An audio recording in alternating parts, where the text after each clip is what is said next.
Hello again, and welcome to Advanced Physics for High School Students. This is Lesson 35, and it is entitled Two-Body Tension Problems. I want to start with a question that you may have seen posed in a previous course. It has to do with string tension. This is actually from Hewitt's Conceptual Physics. I have two weights that are suspended from strings, and the strings pass over frictionless, inertialess pulleys, and there's a scale that is tied to the strings. And the question is this: does the scale read 100 newtons, or 200 newtons, or 0? Now, I'll tell you, this system is not in acceleration. I would like you to pause the video for a moment and to write down an answer to what you think. It's a multiple choice. Is it 100 newtons, 200 newtons, or 0? All right, so we're back. Have you recorded your answer? What did you say? So let's go and see what the response is. The answer is that the scale reads 100 newtons, and the explanation you can read for yourself. I'll read it out loud. Although the net force on the whole system is 0, as evidenced by no acceleration, the scale reading is 100 newtons. The tension on the string. Note that the string tension is 100 newtons in all the positions shown. In other words, it's 100 newtons if you cut the string and put the scale in the vertical position. It's 100 newtons if you slip the string over a pulley and attach the string to the wall. It's 100 newtons if you put the scale in the horizontal section of a string that passes over a pulley, and then it doesn't matter what it is that's holding the edge of the string. What happens is that scale reading is 100 newtons. The reason that this question comes up, the reason I pose this question to you, is that throughout the string, the tension in the string is going to be a constant value. And that's going to be important for the problems that we solve in this lesson. What we want to do in this lesson is to develop the methods that we have used so far involving Newton's second law of motion and objects that are accelerating in order to apply it to a very famous problem that is sometimes called Atwood's machine. And the application was really the first way in which the acceleration due to gravity was accurately measured. And this is going to be the subject of the third example that we work. So let's take a look. There are three numerical examples. We're going to be looking at all three of them. Example 35-1. A 4-kilogram block rests on a frictionless tabletop as shown. This block is connected to a 3-kilogram block that passes over a massless, frictionless pulley. When the blocks are released, find the acceleration of the blocks and the tension in the rope. Here's my suggestion for solving problems like this. The first thing to do is to sketch a free body diagram for each of the objects that are involved. The next thing to do is to determine the direction of the acceleration. Sometimes the direction will be obvious, other times you may have some calculation to do.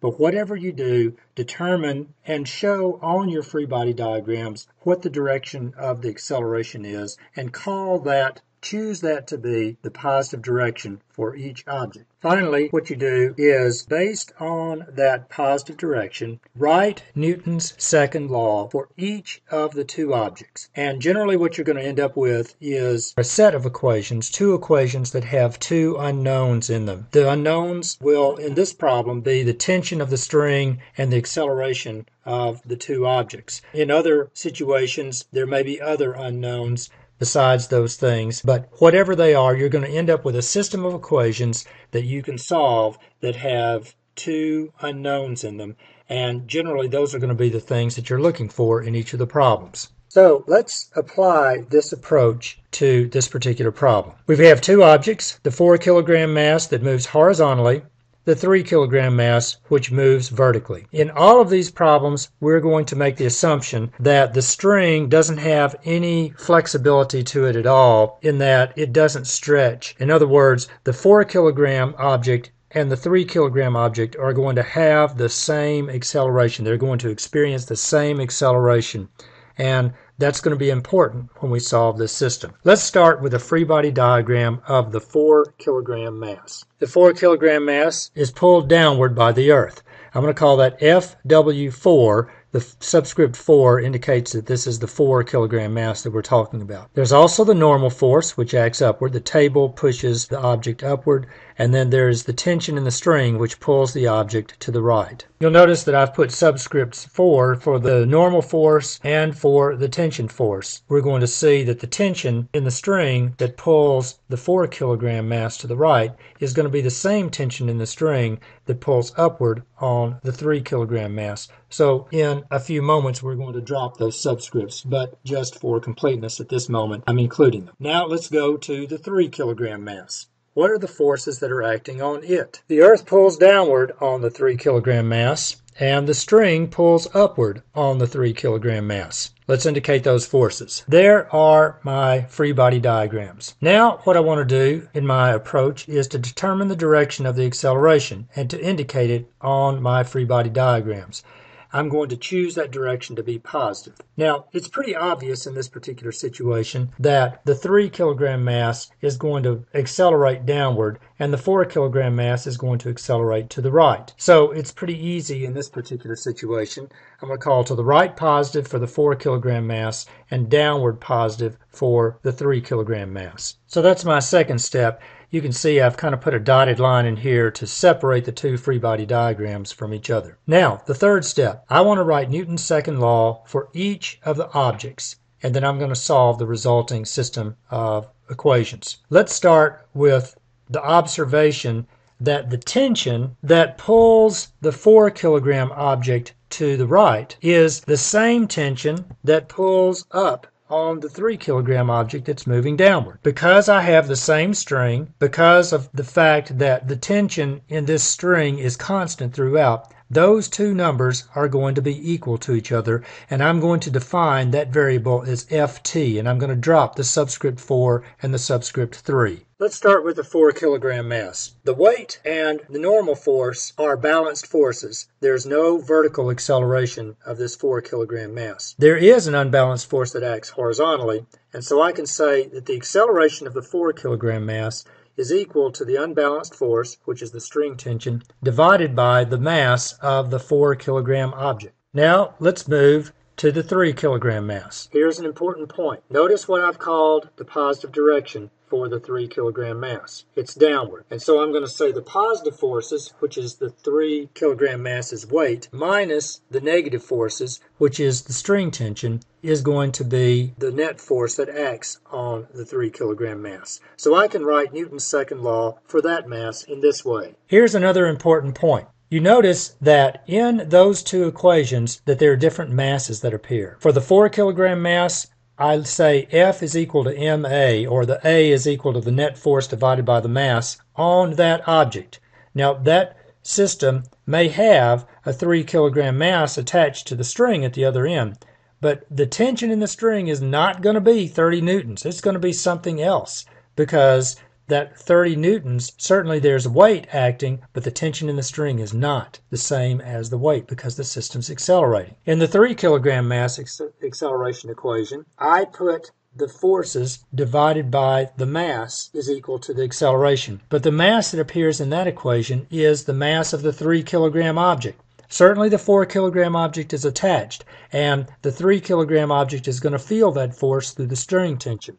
But the string tension is not going to be, say, 40 newtons. It's going to be something else. And it's going to be something that's actually less than 30 newtons because the object, the 3 kilogram object, is accelerating downward. And the only way it can do that is for the weight to be stronger, to be bigger than tension that's pulling up on the string.